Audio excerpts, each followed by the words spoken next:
get started, thank you all for coming. And we announce this every time that most of you are members already.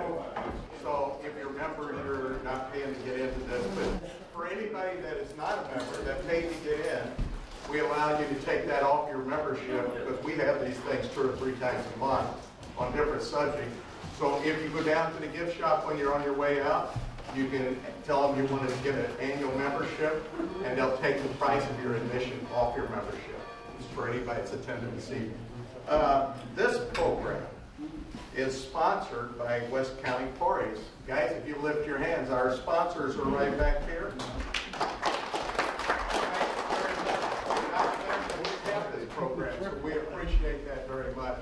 There's a lot of new programs coming up. We just finished up one on the Cascade Island. So, and Charlie in the back he tapes all of these. And Charlie, where do they go to find these then? St. Gen TV's YouTube channel, or if you have Spectrum Cable, you can watch it on 991. Okay. So all of the programs that we put on are repeated on there. So if you missed one, like you said you missed one, you want to go back and watch it. So this evening we're going to talk about this 7-mile cave, the 7th longest cave. I'm not going to steal any of Chad's thunder here. This is Chad McCain. Chad McCain is a cave surveyor and member of the local Semo Grotto out of Perryville, Missouri. He's also a member of the National Speleological Society and the Cave Research Foundation. Besides mapping caves for private landowners, mostly in St. Genevieve and Perry counties, he also does survey work for the National Park Service and Mammoth Cave National Park, Ozark National Scenic Riverways, and the Mark Twain National Forest. Help me with welcoming. This is his repeat performance. Yeah, so I've been here before. I don't know if any of you were here before. Few of you I know because I've mapped caves on your property. Before I get started, there is a map of this entire cave system in the room next door. It's all to scale, and it represents every cave that we've mapped that should be a satellite cave, and by that I mean the water goes to the same spring. We can't physically connect them, but from a hydrological perspective, it's all the same stuff. And then further closer to the Mississippi River was another long cave we mapped that elevation supports. It was all the same cave at one time, but erosion has changed the course of the water underground, et cetera, et cetera. But anyway, check out the map before you leave. I haven't had that thing rolled out in years because it weighs a bunch. But anyway, as he said, I'm a member of the local caving club. We call it a grotto. I moved to Missouri in 2017, pretty much about 4 days before New Year. Got hooked up with a local caving club, and they had just found this cave, if I remember right, sometime in August of 2007.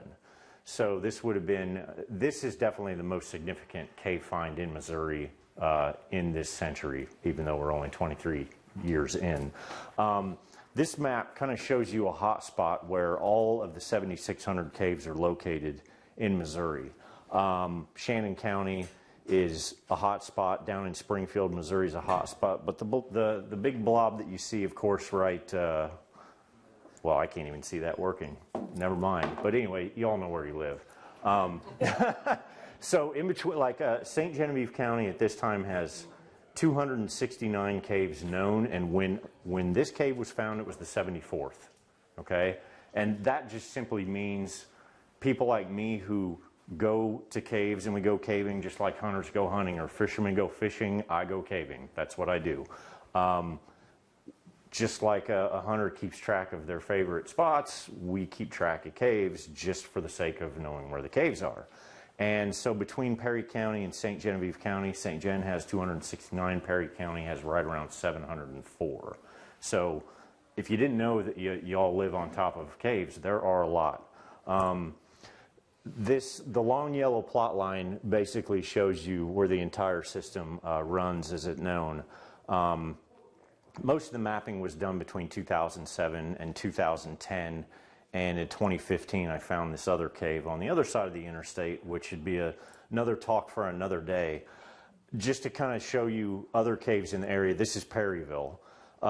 This is Crevice Cave, which is the longest cave in Missouri. It's 31.13 miles. I've done a lot of mapping in that cave because I used to live right on top of the Bee and Brewer. The Bromore Cave system, which is right next to it, that runs north and south. I took over the mapping of that project in 2017, and that cave is currently pushed to 26.64 miles long. That cave has unfortunately consumed my time over the past 6 years, so my work in St. Genevieve County has been put on hold. And I say work, but it's really just playing on the weekends and after work. But, you know, the guys that discovered this cave, it was shown to them by the landowner's grandson. You know, they went walking up this draw, looking at a map of any kind. You never would have thought that there was a cave here unless you were visiting it in the rain. As most of you probably know, there are a lot of sinkholes in the area. Those sinkholes go to caves. When it rains heavily, these underground rivers become pretty violent. If there's anything that you should take away from this, is you don't go caving in this area when it's going to rain. We never did, and we never pushed the limit because of this right here. So on to the discovery. I'm not going to spend a lot of time on these maps because you can just walk in and take a look at it later on. But basically what happened was the landowner showed this guy the cave.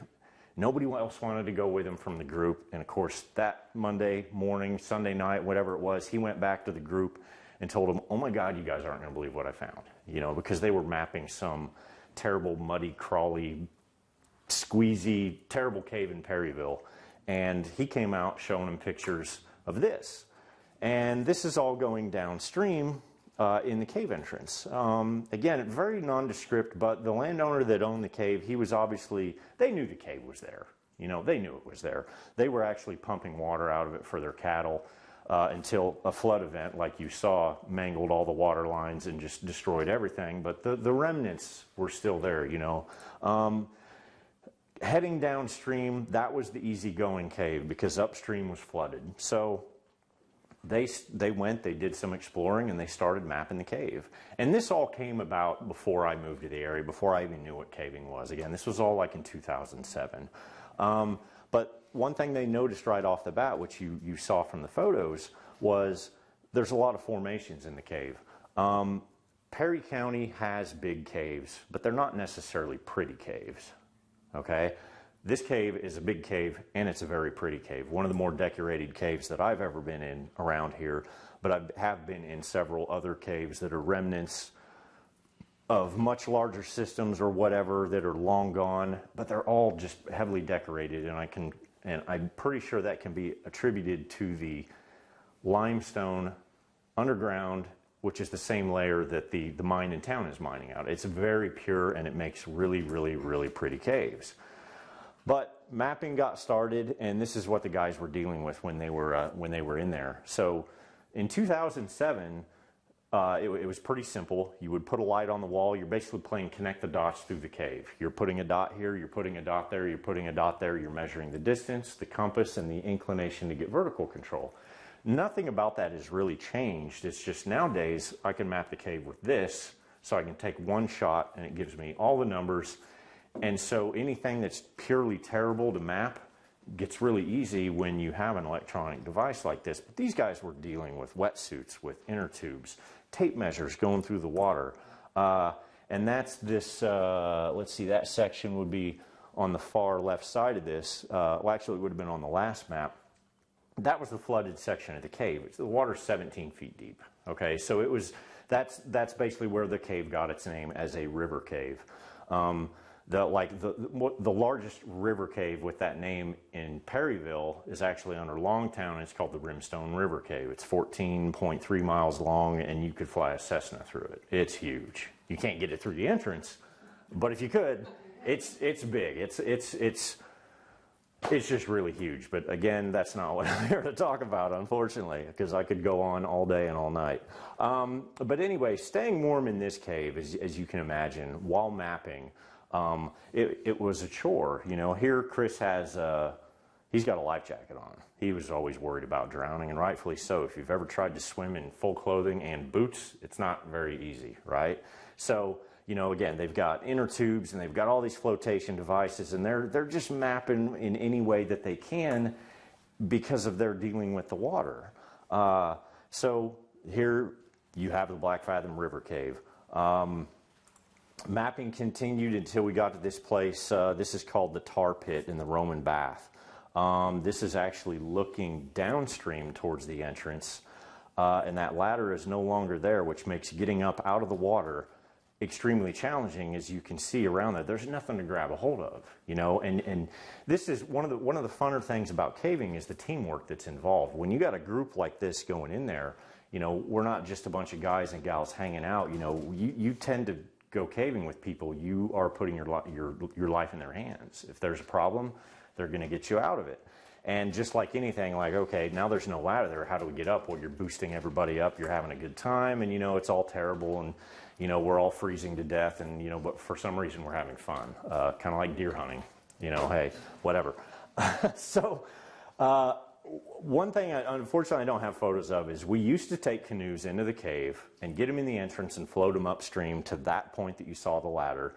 And then once you were there, it was walking in deeper water. But this was the first spot where all the water disappeared. Just like any creek that gets backed up from a natural dam, that's all this really cave is, or all this cave really is. So while the water was 17 feet deep, as I was talking to somebody out in the hallway earlier, the water flow of this cave really isn't that substantial. It's just dammed up and backed up, and you get these long, deep sections of water. And if everything was perfect, you know, the water flow would be 10 feet by 1/4 inch deep, and it's not that much until it rains, you know. So again, stay out. But the cave continued, and I came along about the point where there was this name on the far right called the Passage of Disappointment. The only thing that was substantial about that is the cave was, I don't know what the scale is, it's been a while since I've been in there, 15 feet wide.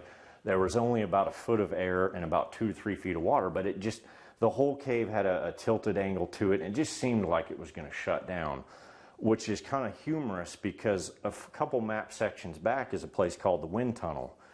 Caves don't have wind if they're short and they don't have another entrance. So why they thought the cave was shutting down, I have no idea. But one of the guys got hurt. They didn't do any mapping trips for a while. I moved to the area, and I think I first went in sometime in August, or maybe it was July of 2008. And I was hooked right off the bat, just because unlike the bigger caves in Perryville where I lived, this cave was unknown. The map stopped right here. Nothing else was done. And when I say it was unknown, nobody knew anything about it. The landowners were adamant they didn't let anybody in there.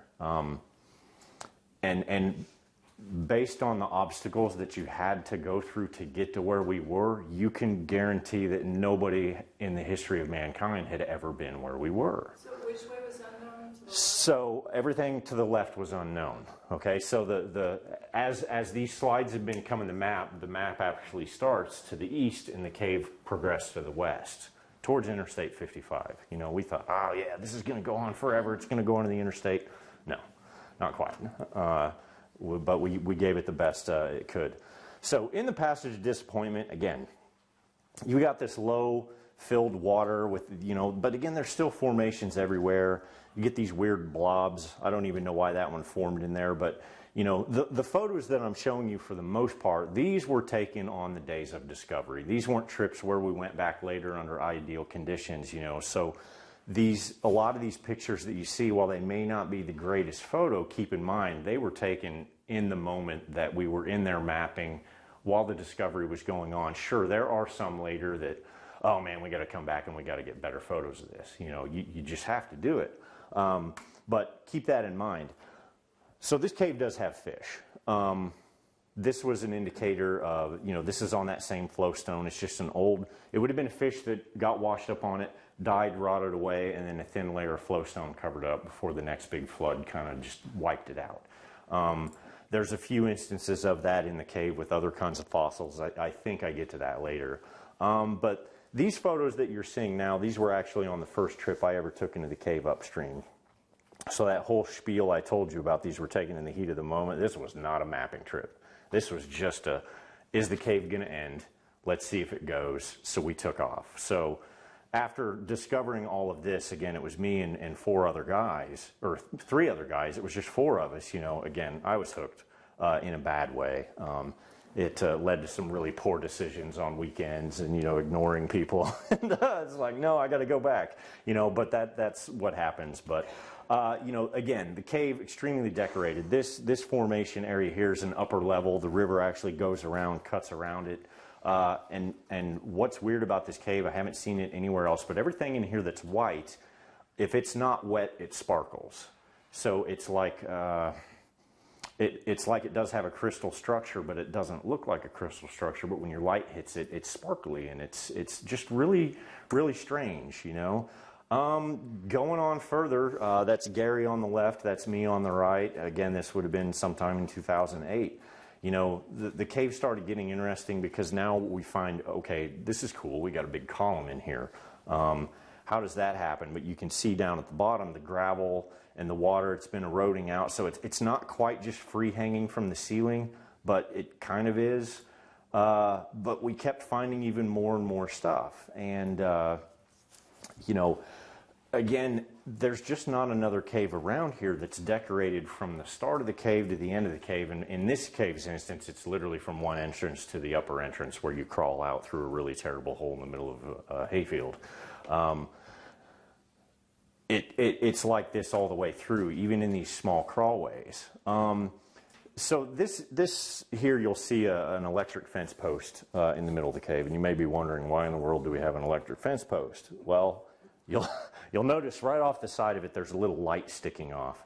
So rather than trying to survey from a dot on the wall to the wall to the wall, these guys, before I came around, got the idea, if we just take these plastic poles, stick them in the middle of the passage, we can put a light anywhere we want on it, and you can comfortably survey by shooting the compass off of that and pulling the tape, rather than the ideal station maybe down on the ground with your face halfway in the water or something like that. This avoided all of that. So this was kind of how we did it. And moving on, we almost, on that first trip that I came up here, we almost pushed all the way to this point. And by that, I mean, we were just swimming and walking and crawling and swimming and walking and crawling over and over and over again. But we obviously mapped everything out, and we finally found this place called Base Camp. And all it was a big clay bank up above the river. And at this time, we were very ignorant on what happened in this cave when it rained. And we thought, yeah, this would be a great idea. We can map this cave. Let's camp.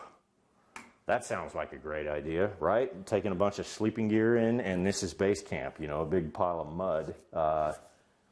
2 hours in, it's not even that far. But we, for some reason, thought, oh, this is just terrible, you know. And I was 33. I was in the best shape of my life when this was going on. And for some reason, we couldn't hack going 2 hours in and 2 hours out. So anyway, we called it base camp even before we camped there. But this is it. That's where we slept. And it was nothing that great, but the dry passage continued off to the other side. And that's where, you know, this was the first real part of the cave where the active cave, where all the water is down low, and you have this big, what we call a paleo trunk passage, which is just an old remnant of where the cave used to be before the water pirated out, down cut to a lower level. And again, we thought all of this was, you know, high and dry. How could water ever get this high in here? We were wrong. Now, fortunately, we never got caught in here during a rainstorm. We never took that chance. 20% chance of rain, if that was it, we would go. 30%, we were done. And there were a lot of weekends where it never rained with that 30% chance of rain. But there were a lot of weekends where that 30% chance of rain, it dumped inches. So, you know, it's a gamble that, you know, is it 30% chance of rain, or is it a 70% chance of dying? We chose to go with, you know, staying alive, not going. But this whole area, everything you see in here, it all floods to the ceiling. Okay, the ceilings in this area from the water up to the ceiling, you know, it's 38, 39, 40 feet tall, and it all fills up with water. But the whole cave doesn't stay big. You've got bottlenecks. where everything backs up because you have more water coming in than can fit through the passage size, and there's a lot of those constrictions. But these areas, this was the giant column forest, and again, that's me in the photo. You know, I've got a flash. When we found this again, we thought, wow, we really got something here. This is going to go on forever, and it seemed like it did. It did take quite a while to map. In 2015, there was a convention, a caving convention in Waynesville, Missouri. There were cavers from all over the world, and we brought some of them over to Perryville. Well, we had a post camp, basically, is what we had, and there was caving all over the place. And I brought a group to this cave, and there was a photographer. He was a professional photographer. Of course, he took these shots. These were not taken on discovery days. They weren't taken on surveys. This was just a rinky-dink trip with a guy who really, really knew how to take photographs. And he was the editor of the magazine for the National Speleological Society. So it was a shoo-in that it's like, dude, you're going to get a cover photo. I'm going to be on the cover. I'm going to get this article, and it all happened because he was here. But one thing that was interesting about this paleo trunk line that I was just talking about is the walls were loaded with these coral fossils. This is a rugosa coral. That's the largest one that I've found in the cave. It's in the ceiling. And it's big. It's huge. I didn't know what they were when we found them. One of the guys was like, "Dude, these are coral fossils. They're everywhere." And that one was all the way over here. As we were coming out of this trunk line, and it's just up there in the ceiling in a really nondescript spot. And the funny thing was, we didn't find it when we were surveying. We found it like 6 or 7 years later, just on a trip showing people the cave. But this is the heart of the cave. This is an area called the Pillars of Hercules. Again, me and two other guys, we were the first ones to walk into this on a survey trip, and jaws hit the floor. It's not really that tall. It's 22 feet tall, but it's an area where 4 cave passages come together, crisscross over the top of each other, and split back apart. Are you naming these for me? Yeah, we were naming everything. Yeah, so that's the beauty of being on the mapping crew. If you're mapping it, yeah, you get to name it. It doesn't matter if. Let's say this cave was a 1,000-foot long cave on somebody's property, and everybody and their mother knew about the cave, and they'd been going in there, and the landowner told you, yeah, we call this, Bob's Cave, and there's this formation, we call it this. Sure, we'll put those names on the map. But since this was all unknown, so there's a lot of really goofy names, and I'm sure there's stories behind them. Some of them I probably remember, some of them I don't, but I don't know why Chris named this the Pillars of Hercules. I was like, what are you talking about? I'm like, but whatever, there's pillars there. Okay, I'll go with it.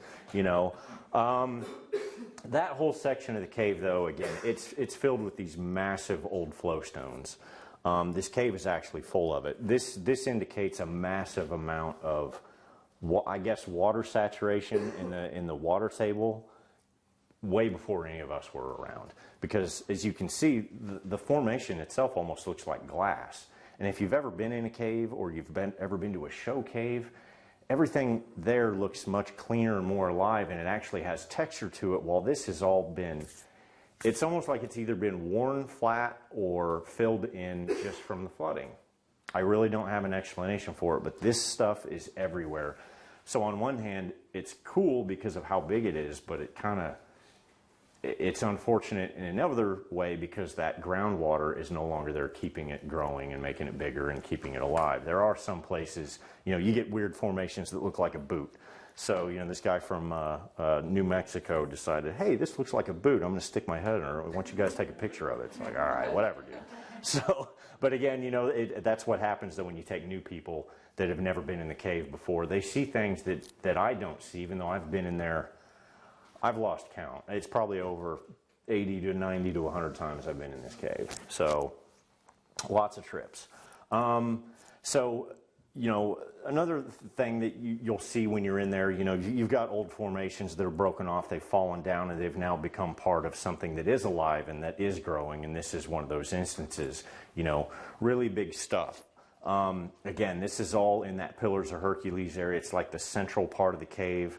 If you wanted to call it a room, it is a room, but it's not like the big rooms in Perryville where you've got 70-foot ceilings and, dimensions that are 180 feet by 700 feet.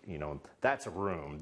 This was more of a crisscross junction. I don't know what you want to call it, but it was big. And again, you know, this is that same area, and we took a lot of photos of it over the year just because it's just a really cool area. And for me, it's a very special area just because, you know, I was with the team that discovered it.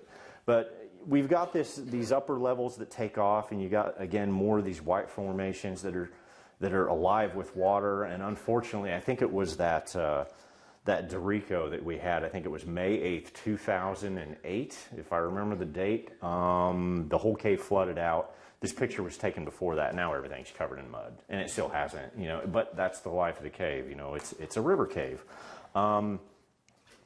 These sections, again, you know, you do have an active stream, but there's a lot of cobble. There's a lot of rock, but again, there's just formations everywhere. So again, you know, as we're mapping this, you know, we're making the map, we're sharing pictures with people, and you know, it's a very strange area. Well, as you head upstream past the pillars, you get to this area that we ended up calling the catwalk. And it's an area where the upper level and the lower level are literally on top of each other, and you aren't in the water just because you're walking on an abandoned trunk line with ledges that go down to the water above you. I've had my son in here. There's a pit entrance that we use for the most part now. It's 110 foot deep. I think he was 12 years old in this photo, so he's been up and down the pit. And we took pictures, and, you know, other groups I've had in here. Again, you can see one of those instances of a flowstone on the left-hand side of the photo, mostly dead, but this yellow part is still alive, and it's one of those areas that would be pulsing with water. Right now, this summer, hasn't rained in a long time. I was in there in September, bone dry, you know. But usually it's just, you know, it's really cool. It's got this waterfall cascade, but this is the climb up to get up on top of the catwalk. You can't stay in the water because the water in the ceiling, you just can't do it. Not unless you're a diver, and why do that anyway? Because you can just climb right up the wall and go right over the top of everything. It is a pretty big area. It's a pretty complex area just from the standpoint of, you know, big formations and mud banks, and you're walking above the water, and, you know, all this other crazy stuff.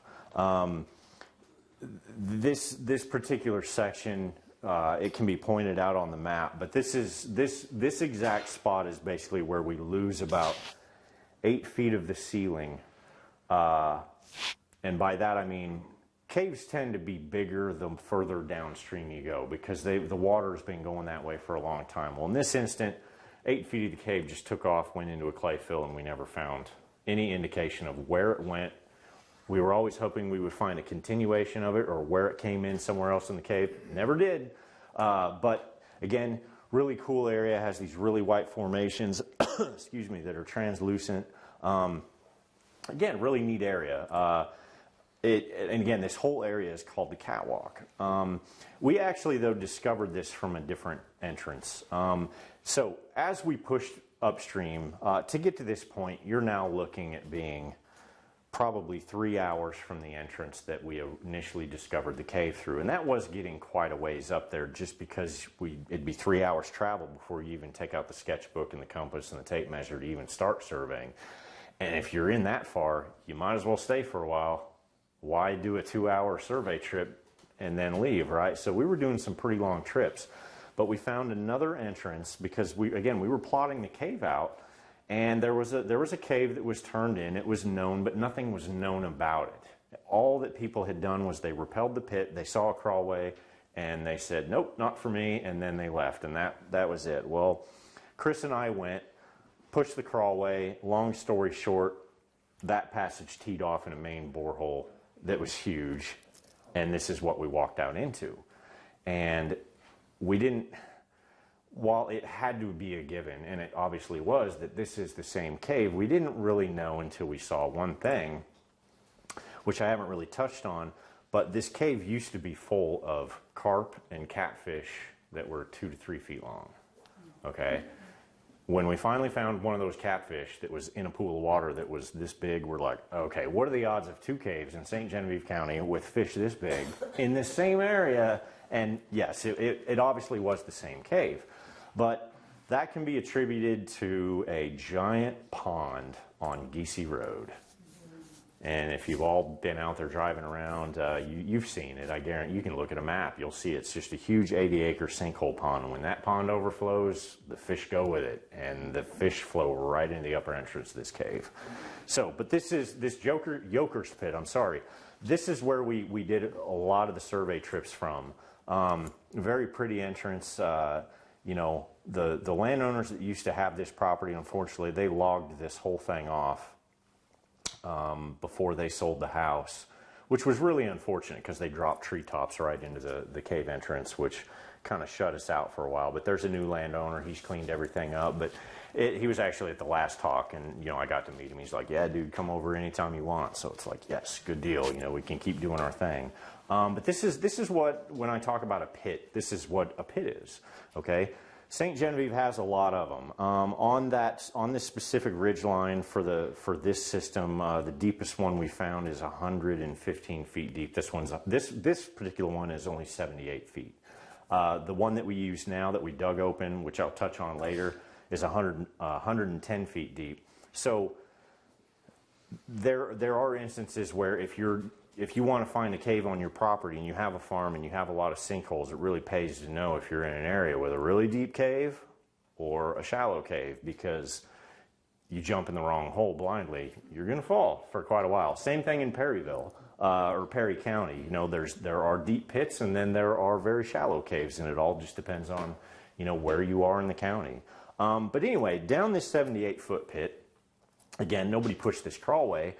We did, and, you know, these were taken during survey trips, and we used to take our cameras with long exposures and old camera flashes, and, you know, now you can just take your Android in there and just say, hold still, and click a photo way better than any of this stuff. But, you know, again, these were photos that were taken, you know, back in the day. This one was probably, around 2009, 2010. You know, we were still discovering a lot. We were pushing... We pushed this passage upstream thinking, well, for one of two things. So if you go out there and look at the map, you'll notice the cave is very linear. It goes east to west for the most part. There's a couple passages that shoot off. There's a couple loops, but there's only one passage that comes in from the north. And that would be the passage that's draining the entire sinkhole plain in between, let's just say, Geezy Road, Quarrytown Road, and the city of St. Genevieve County. And this is what it's like going up it. I've been up it twice, and this was probably the last time. And again, that was 13 to 14 years ago. We mapped everything, and it was like, well, why go back? You know, but I do want to go back. I don't know why. Glutton for punishment. This is a map, which is this one right here. This is the pit entrance that we dug open. It was a dome, and by a dome, I mean when we discovered it, if you can see. The cave, between the river level and the very top is 164 feet. If that gives you an idea of just how deep underground this river cave is. And we knew we were scraping the surface. And the landowner was cool. He's like, well, let's go out there. I'll take a sledgehammer. You guys climb to the top of that thing, and I'll beat on the ground, and we'll see if we can locate it. And we did. It was amazingly simple. We even had those really crappy two-way radios. No way that'd work, right? Nope, we were talking to each other like he was standing 10 feet away. I can't believe it to this day, but it worked, and so we kind of had a general idea, okay, this is where we got to dig, somewhere on the surface, right? Whoops, spun that wheel way too far. Now I don't even know which way I'm going. Probably the wrong way. Okay, so because of that, we took in what's called a cave radio, and we climbed to the top of the dome, set this thing up, and luck would have it, I'm actually laying right where the entrance to the cave is now, and my buddy who took this photo, he's backed up in this crawlway.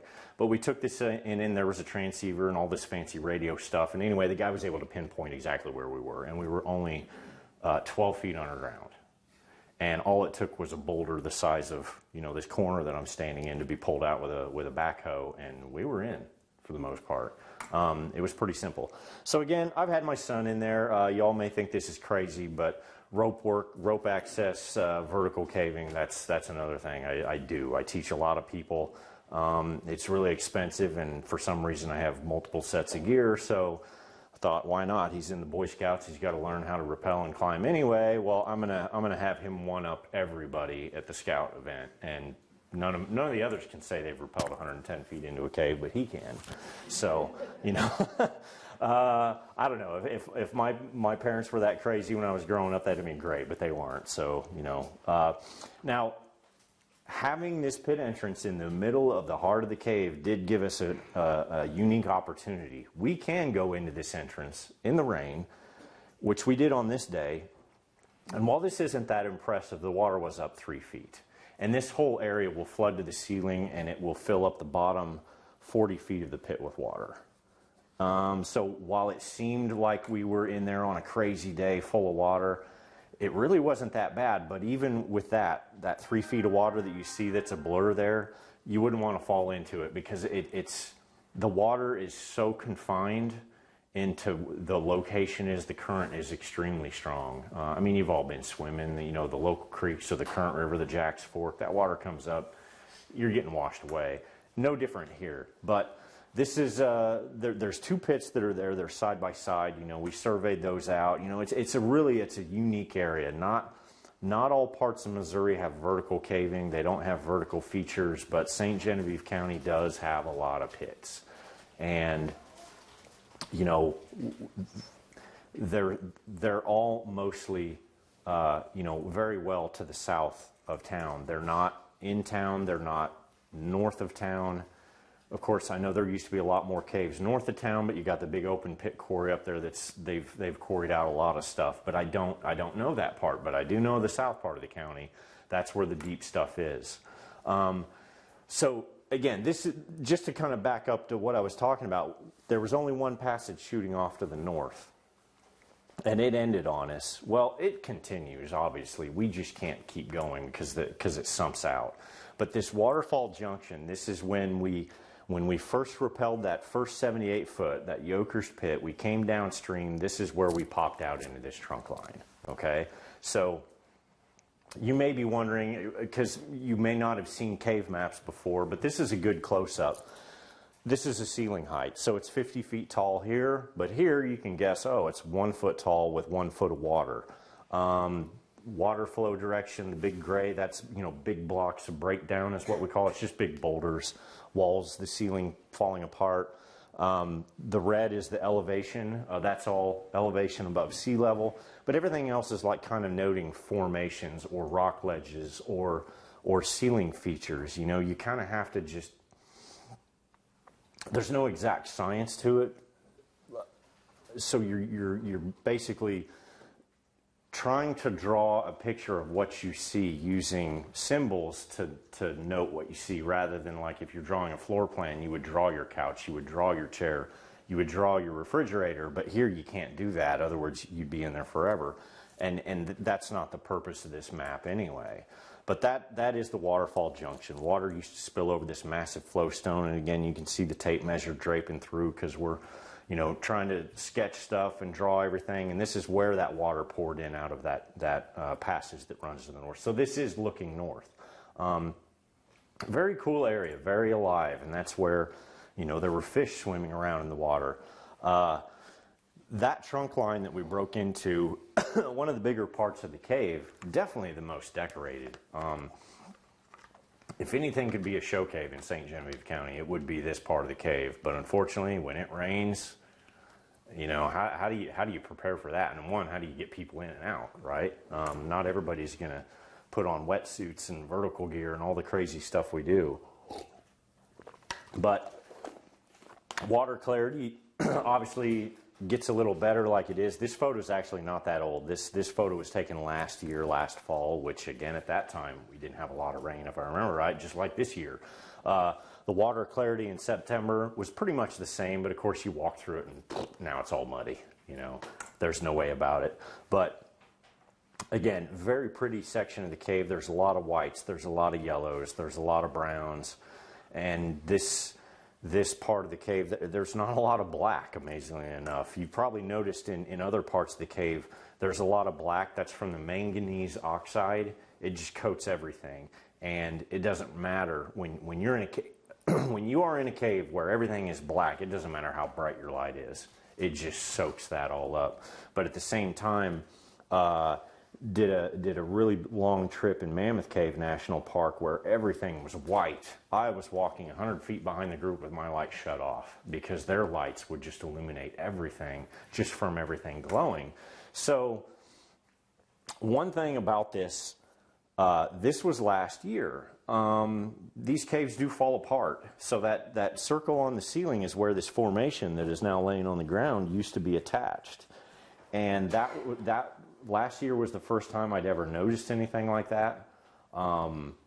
I think it's probably more attributed to a drought just because, again, this rock is all saturated with water, and if it dries out, I don't know, but it just made sense to me that the glue that's holding it up to the ceiling, it no longer was really doing its job, and it wasn't just that one spot.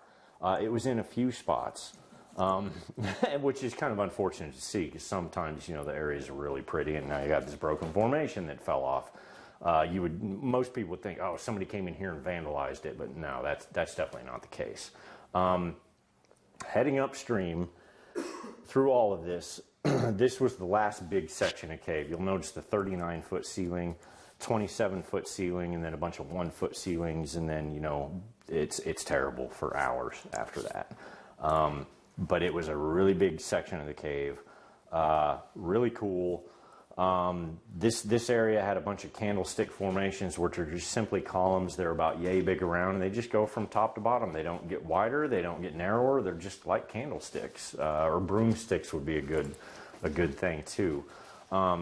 This is another instance. You got this huge column that Edmund is standing here next to. But if you look at the very top of it, you'll see that same ring on the ceiling where it had actually broken away. But this one was so big, it just kind of settled a few inches and just kind of leaned over a little bit. But it was still there and still up. So earlier I talked about fossils. We found, if I remember right, it was 2 snake fossils in the cave.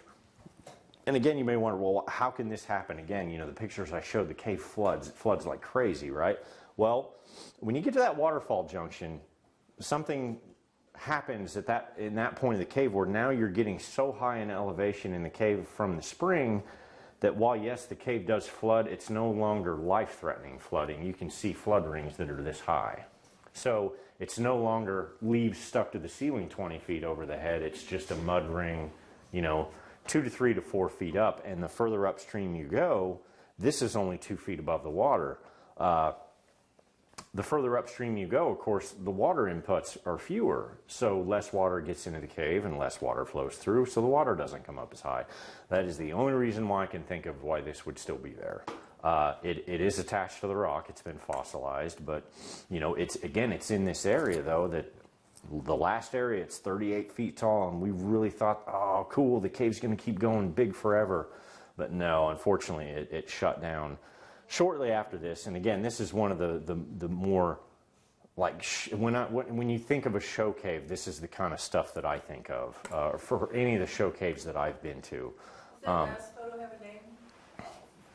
No, not the formation itself, but in that area, that was, if I remember right, we were finding this stuff when that Lord of the Rings movies were being made, and that's why that whole, but I'd never read the books, I never saw the movies, so I'm like, what is Moria? What is all this? I don't even, well, now I know, but at the time, you don't know what you don't know, and then once you find out, you're like, wow, I'm not very educated in certain areas, But this area, it's in the same area, but again, the cave started shutting down. Trips got harder. This is just coming out, and the hardest part about from this point up all the way to the upper entrance is you are literally crawling for hours on that cobble. It'll destroy your cave pack. You can see my elbow pads here that's protecting my wetsuit. With the glove, I have a hole worn through the top of my hand. How does that happen? But that, caving is hard on gear. This whole area, though, there's so much going on there. I've taken so many people back. We've taken so many pictures. It's just really cool, and it's got this really cool upper level that only a few people have been up into because of the climb to get up to it. And it's all, again, straight above all of this. And this is what's up above it. So you got this giant blob of flowstone. This was a survey picture. I haven't been back up there since this day, and this was sometime in 2010. But again, because there's just no reason for me to go back. But that cave, all that cave formation that you saw down at the bottom at the river level starts up here, and it's just pouring all the way down the walls. And, you know, there was a lot going on. So now we're back at the dilemma of, gosh, we're getting so far upstream. We need to find another entrance to the cave. So we went looking. And so we found this really terrible hole. And back to the whole rain, there's a cave entrance there. And in that water, I don't know how many fish are in that water right now, but this is how they're getting in, okay? But they're not getting in so much anymore. I think the guys that own the pond, they finally build a fence or 2 or 3 or 4 across the spillway to keep most of the fish in the pond. A few get through, but not like it used to be. We used to get beat to death in the crawlways. Fish, it was no joke. I have videos that would blow your mind that, you know, I just don't have time for all that. But this cave entrance is the least favorite out of all of them because it's a river cave, right? Well, what have you learned tonight with a river cave? You got to wear a wetsuit. Well, while this is deceiving, we don't go this way anymore, but right next to it is the way. It is a belly crawl. It's 200 feet long, and there's no water, and you've got a wetsuit on, and it's 98 degrees outside, and the cave is breathing that air in, and you are sweating your brains out until you finally do get to the water, and then you feel great. But then you exit, and it's the same thing all over again. And then, unlike the other entrances where you actually come out clean, this one you would come out completely slimed and overheating and dehydrated, and it was just terrible. But these pictures were taken on the day that we dug it open. Much to my dismay, I looked in there and said, it doesn't go. I'm going to go back to the pit entrance, and I'm going to go surveying. Who's with me? Well, these 2 guys stayed behind, and they dug it open. So good for them. Because now we had an easier way into the upper part of the cave.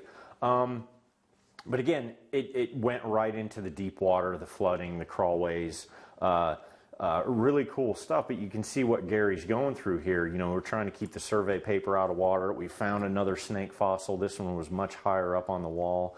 You know, a lot of cool stuff going on. And then we get to this part of the cave. I didn't name any of it. I wasn't here. I wasn't there for this. I actually had to take a hiatus from caving for a while. But where you have the dark blue water, that is the upper level of the cave. And where you have the lighter blue water, that's the lower level of the cave. And what happens in the squig drop area, again, I don't know who named it, but it would be a 3-foot drop, a 3-foot, a 3-foot, and then a 12-foot waterfall. And then the cave completely cut 180 degrees back underneath itself. So the first person that went down that waterfall, he climbed down, he jumped down, and he looked into that point going off that direction. He's like, cave's done. We're done. And then he turned around, he's like, oh, wait, it's going. But it's just one of those weird areas where literally the cave down and then did a 180-degree turn under itself. Very strange area. So it opens back up, though, and this is one of those areas where there was a lot of 12-foot ceilings, a lot of 10-foot ceilings, but then you'd crawl for 100 feet, and then you'd crawl for 200 feet, and it's all over that black, giant cannonball cobble that would just tear up your knee pads and your boots and your gloves and everything else, you know. But we just kept going, and we kept pushing, and we kept pushing, and we're surveying in from the north down to this place called Orca's Last Stand. I don't remember if there's a photo of it. That orange is called red ochre. Don't see that very often. There's some of that in Brome War Cave in Perry County. But this was a day where we've got 5 miles of cave coming up from the original 2 entrances, and we've got another mile of cave, and this was the day we finally linked everything together. And you see how clean we are. So the problem was, of course, we had to turn back around and go back out that horizontal entrance. Had we rigged any of the pits with vertical and had our vertical gear, we could have done a through trip. We would have come out clean, but no, we had to turn around. I think it was 3.5 hours and mostly crawling from this point to get back out that upper entrance. But you can see, you know, we're all happy. We're smiling, even if it is, you know, made up. But exploration continued after, and that was September of 2010 is when that picture was taken. That's when we linked everything together. The cave was around 6.25, 6.4 miles long at that point. So I started looking elsewhere for other places where the cave could go, and there were leads in the ceiling, but unfortunately they were muddy. And you know, Michael that's in this photo, he's on rope and we're climbing, and you can see my vertical gear here. Just everything is packed full of mud. As far as vertical equipment goes for what we do, it's very specific because of this situation right here. Rock climbing gear is not going to work. Industrial rope access gear is not going to work. What we use allows us to get up and down the rope even in these extremely muddy conditions and still you know, still be safe. So we did this climb, and if we were standing in the river, the ceiling was 54 feet overhead, and we found a way up into it, and it did lead to a really pretty decorated area. Gary and I mapped it. You know, it had these draperies in there that were broken. But again, nobody had ever been there. You see this kind of stuff and you think, wow, who broke that off? But you know, if you caught on to earlier with the stuff, the photo I took, caves fall apart. It's just a natural progression. They don't last forever. But earlier I was talking about how we would use a compass, an inclinometer, and a tape measure. Well, by this time we had now progressed to using the Disto-X, which again you can see there's a little dot of white out on that little protrusion there, and Gary's shooting to it, and that's how we get the measurements. And I would shoot back to him. We compare the numbers are good, cool, write it down, let's draw it, and let's keep moving. Unfortunately, this upper level, it didn't go, but there were some very unique things up there, like this old dried up rimstone pool that was full of mud that had since dried out, cracked up, and you had all these little formations called mammillaries, which is the only place in here they're called. I guess they got their name because they do look like the udders from a cow. So again, it's the only place we found them, but again, everything that was up there was hard rigged for safety. And it's all been taken out because once the discovery was done and it didn't go, there was no reason for me to leave, you know, $400 worth of rope in the cave. So it's coming back to my house. It was pretty exhausting, you know. As you can see, this is just the tools of exploration. That's the only reason why these are in here. And as you can see, that rope, that thing is caked full of mud. You got bolts, you got hardware, you got hangers. You know, I stripped it all out of there. This is one of the fish that are in the cave. So, you know, we'll often see minnows or small catfish or bluegill or sunfish or lizards. Sometimes snakes get washed in, or snapping turtles. It's very uncommon for large fish to be found in caves. Small fish, I would say, can survive longer because they're so small. If the water becomes violent, if they get thrown into a wall, they're not going to get killed, but a large fish, they would be battered up pretty bad. This is at a place on the map called Orca's Last Stand, and for the longest time it was just a giant bowl full of fish, and you jumped in it. It was a pretty surreal experience because they couldn't go anywhere, you know. It was like a koi pond, you know. But that's kind of a touch. I mean, I could go on about this cave for hours. Any questions about it from anybody? You mentioned about the yellow color. What would that be attributed to? That I don't know, because even in this photo you can see it pretty prevalent. It's just a tanned cream color between the tan brownish cream, the whites, the yellows, and of course everything black. I know that's from manganese. That's a secondary deposit. I don't.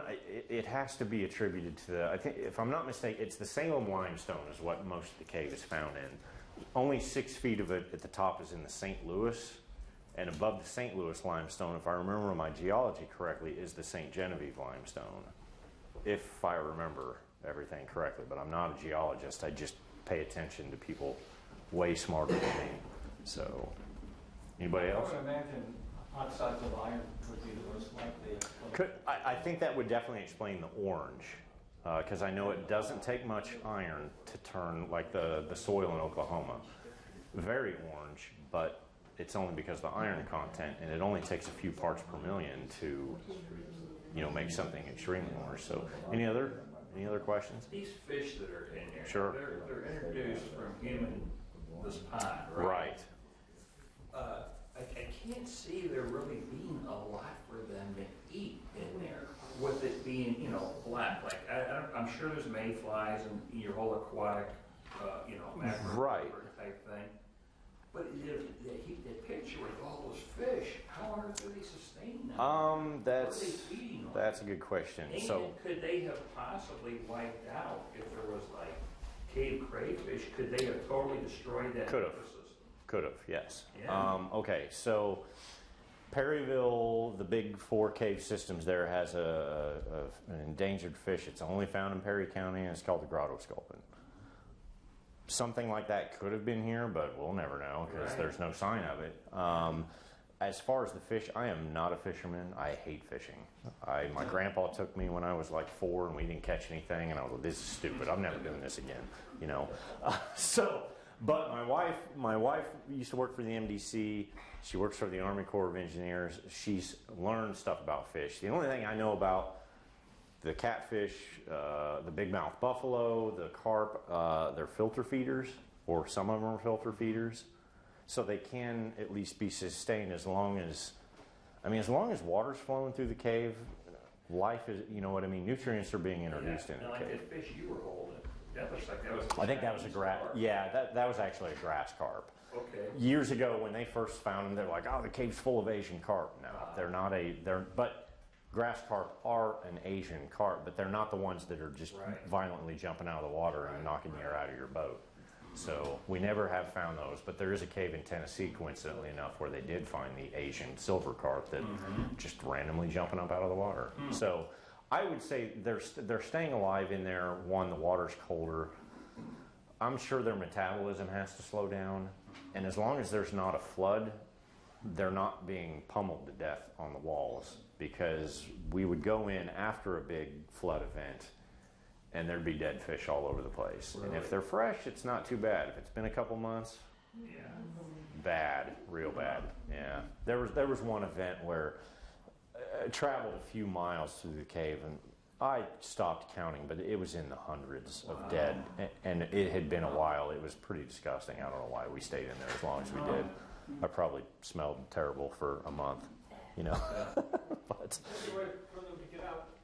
yes. So if you're at the spring, the guy who used to live there said that he would see these same fish swimming in the pool after a flood event. So some of them would make it all the way through, but man, the odds of that happening are, you saw the flood looking water. I mean, imagine that underground, but they have nowhere to go. They're just getting pounded onto anything. So it really was an interesting. And what I mean by this is a lot of the passages we went through were in crawlways where the water was just deep enough that we would float with a wetsuit on. So even though we were crawling, it wasn't exhausting crawling because we're floating. But there were a bunch of fish in there. And they have nowhere to go because it's this wide. And when they hit you, it hurt. Originally in the deeper water, the guys knew what was up. I should have touched on this earlier. When they discovered this and they started mapping, a group went downstream to map and 3 guys went upstream. They had wetsuits on.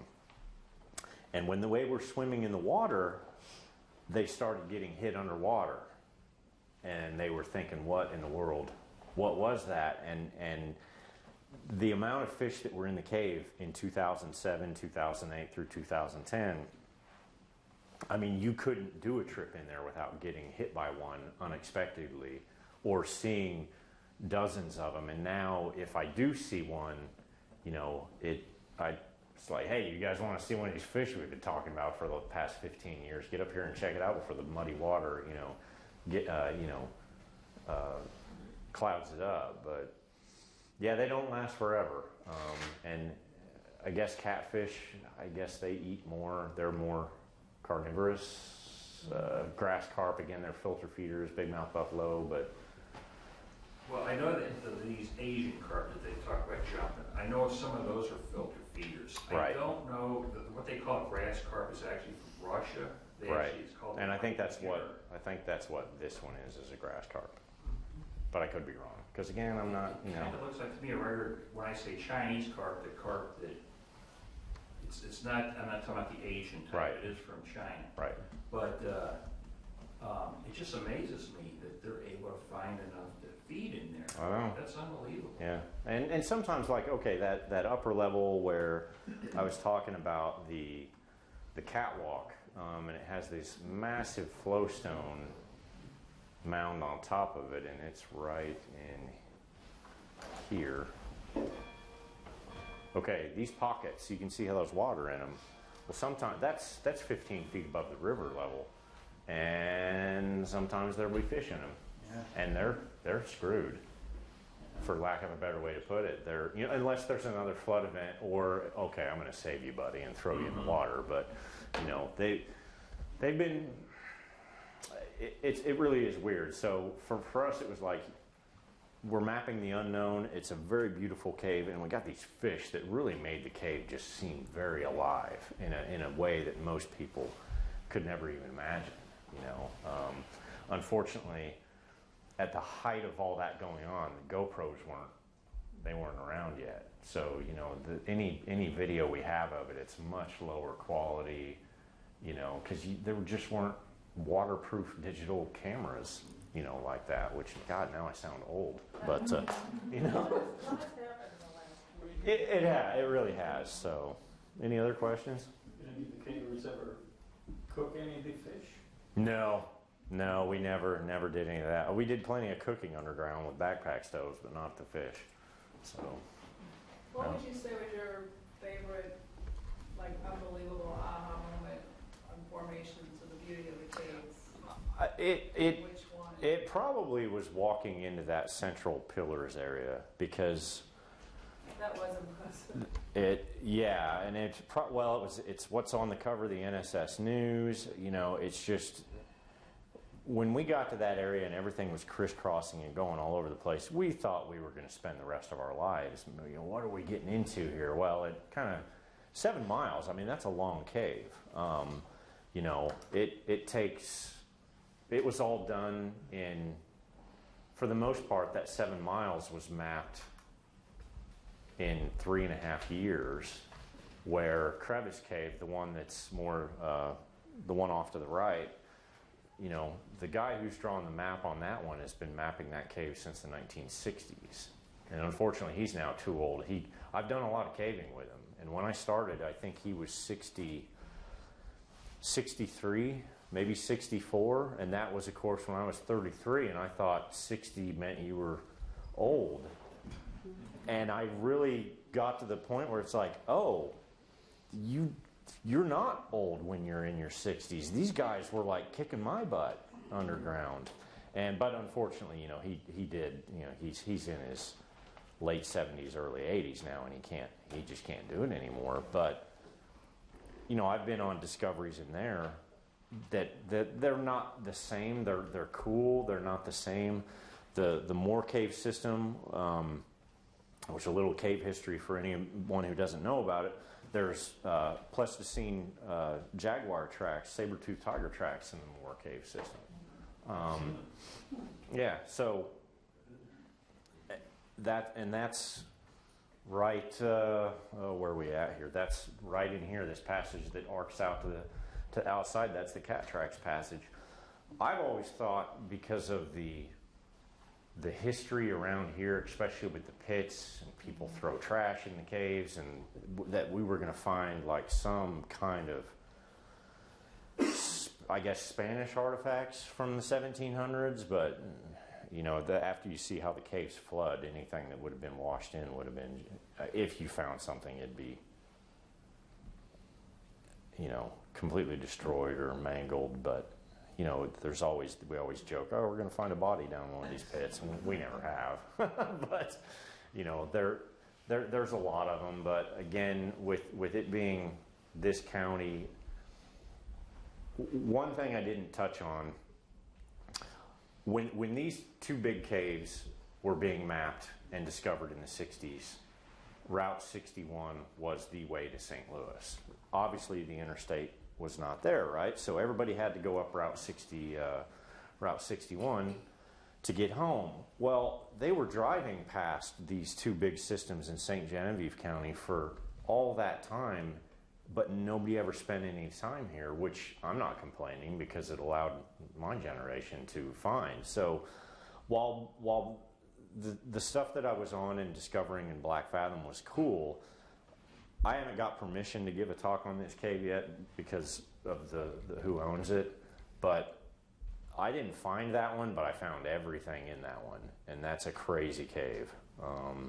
It's not like Black Fathom. Black Fathom is, you know, it's got the vertical, it's got the water, it's crawling, it's huge, it's small, it's got fish, it's got formations. You know, the other one's just a crazy maze cave. It's almost 5 miles long, and you can see how small of an area it's in, you know. So why do you think those two caves that you have in the distance, I mean, they're fairly close?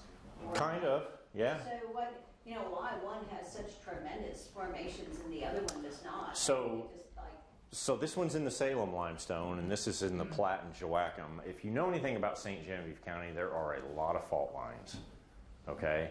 So when this cave is much older than Black Fathom is, the one I've been giving a talk on, because the rock is way older. But because of all the fault lines, it's not something I have a lot of knowledge of, but I've seen the geology map of this county, and it's just, they're everywhere, and the rock unit will be 60 million years old here, but right here it's 280 million years old. It's that defined, or parts that are in Illinois only are in this county on the other side of the river. If you didn't know, St. Genevieve County is the most geologically diverse county in the state of Missouri because of those fault lines. There's more different rock units that are on the surface here than anywhere else in the state. so does Black Fathom have the formations though? Is that all because of the amount of water that comes through there? I think it's because of the water that used to be on the surface, but more so because of the purity of the calcite in Okay. the limestone itself. So, anyway, anything else? Some years ago, I heard a rumor that Rumor had been contaminated by its sewage. It was, yeah, not anymore. Other words, yep. Again, that's that larger cave on the left. Perryville has taken a lot of the houses and put them on county sewer that used to dump raw sewage right into the cave. So, yeah, it's kind of gross. What's your bat population like? None. Really? Yeah, none. I'll be darned. Yeah, they just don't. I mean, Paul used to have a bunch, but the white nose syndrome, you've heard of that? It kind of wiped a lot of stuff out. But they were in there originally? Nah, so the pit that I had the pictures of where the trees were logged and dropped in, there used to be about 80 Indiana bats that lived in that entrance, but I don't, so that would be right here. They were always up in these two little dome areas here where we're rappelling in over here. They were in there when we first discovered it. I haven't been in that entrance for years, but I noticed they disappeared. I don't know if it was because of an airflow change, because when we dug that other pit entrance open, the airflow changed, but that was at the same time as white nose that was just wiping out everything. Have you sealed that back up, or do you leave that open? We haven't yet. I want to. I mean, you can make a gate that pretty much seals all airflow off. It's just one long list of things to do, and oh my God, I've got kids and a family and job and life, and I've spent a lot of time underground though, so probably too much. But so, anything else? So when people have a sinkhole on their property Mm-hmm. and they're forever throwing stuff in, including Right. old appliances Yep. You know, where, does that stuff, where does that end up? I mean, Your water. Yeah, your water table. So I mean that's kind of a, and honestly, it is scary to think about.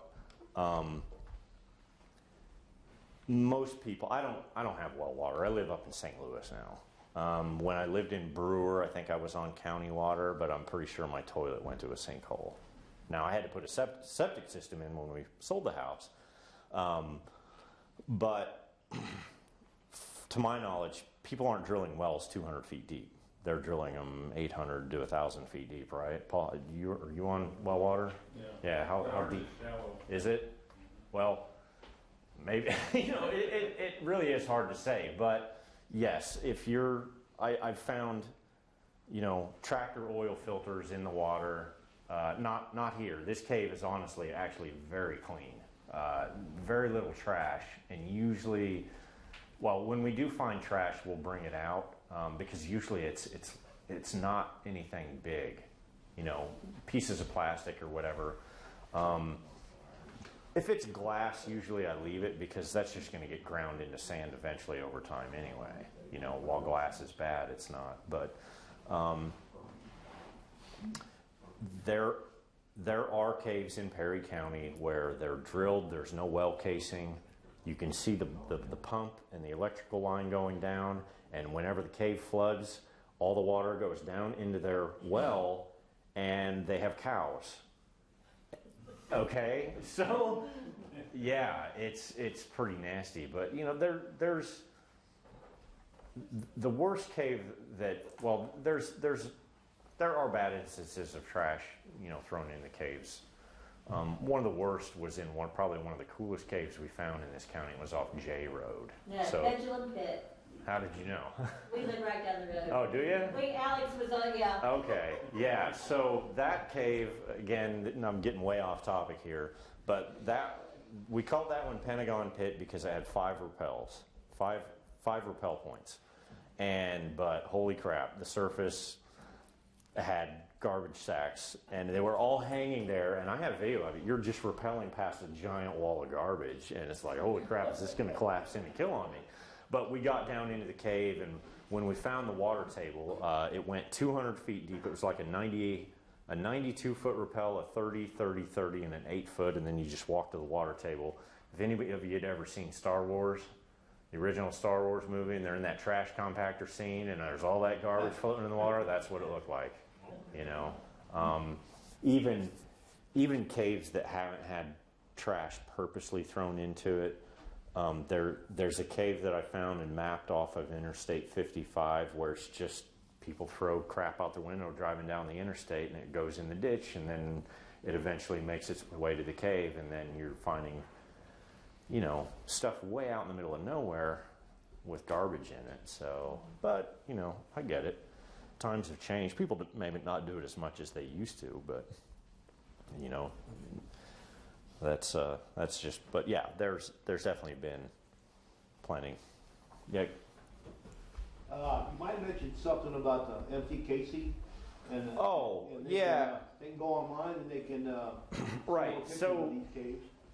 So Bob owns Black Fathom Pit. And I'm a member of the Missouri Caves and Karst Conservancy, which is mckc.org.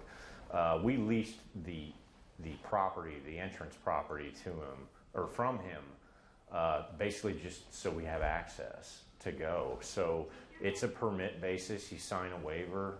I'll take people into it, but if they know what they're doing, I just give them the permit. They get in, they go in, and as long as they don't make a fool out of me, they can. Come back. But if you want to know more about caves, specifically just what it is the MCKC does, go to the mckc.org. Just, have a look around. That's just really we actually own an entrance to the Baromore cave system. We own the Barome entrance. We own a second entrance to that same cave in Perryville. Whoops, went too far. Which is over in this area. We lease again the pit entrance to this cave. And I can't remember how many properties. I'm not the president of the organization anymore, and I turned that over years ago. But it is a good organization just to, promote cave conservancy and all that. So definitely something good to check out. So you had another question there? Well, a comment, a caver that I knew, I think it might have been Adam Marty, told me years ago, and I think it was down in Perry County. We're going through the cave and they came to a skylight and they look up and there's an outhouse right above them. Somebody put it right over the sink. I wouldn't be surprised. I've met Adam a couple times. I don't know him very well, but I know who he is. I wouldn't know him if I saw him, unfortunately. I think I talked to him face to face maybe 5-6 years ago for 10 minutes or something like that. So it's almost 8:30. Is that right? So you want to tell them what's in your room right next? Okay, yeah. So I alluded earlier to there's a map of the entire system in the room next. So it is to scale. It's drawn at 1 inch equals 40 feet. It has every satellite cave that we either located and mapped or just located. There's crosshairs where there is a cave entrance. There is a cave there. I just haven't got around to mapping it. There are some other larger caves that are associated with, but again, everything is to scale. It kind of gives you an idea of just how extensive everything is along this entire ridge line with I think the River Vaught's out of view off to the south. But check it out. I'm not in a huge rush to get out of here, but I do have to go back to St. Louis, or Barnhart anyway, if you want to call that St. Louis. So where are you from originally? I grew up about, if you know where Quincy, Illinois is, Hannibal, Missouri, Jacksonville, Illinois, kind of in the middle of all that. I grew up in it. So it's kind of funny. Everybody tells me, oh yeah, I'm from a small town. Really? How big? Well, so we'll just use St. Genevieve, for instance. Small town, right? I don't know how many people are in the class, but it's way bigger than my school. So we'll just say, I don't know, what are there, 50, 60, 80, 100 kids in each grade here? I had 10. There were 33 in my high school. K through 12 was in the same building. So when I say I'm from a small town, and you say you're from a small town, You're from a small town. I'm from a small town. But I ended up moving out to Kansas, and then my wife got a job with the Missouri Department of Conservation in Jackson, and we bought a house in Brewer, and that's how because the neighbors were talking about the caves, I'm like, oh, this sounds cool. I got to get into this. And again, going back to it, the guys that I fell in with, they had just found this cave and just started. So I kind of came along at the right time, at the right place, and got in on big discoveries. Because just on these two plot lines, while it doesn't really compare to Perry County, there is 12 miles of mapped cave in between these two, but including the satellite caves that are, all surrounding Black Fathom and the one off to the left, there's over 14, 15 miles of known mapped passages here, but, you go to Perry County and you got 58 miles right there. And that you can see the city of Perryville. It's, it's right there. So, yeah, I grew up in a really small area. No caves, though. Just a lot of deer and bikes and playing in the creek. So, anything else? All right, well, enjoy the map. I'll leave it up for a while. Great job. Thank you.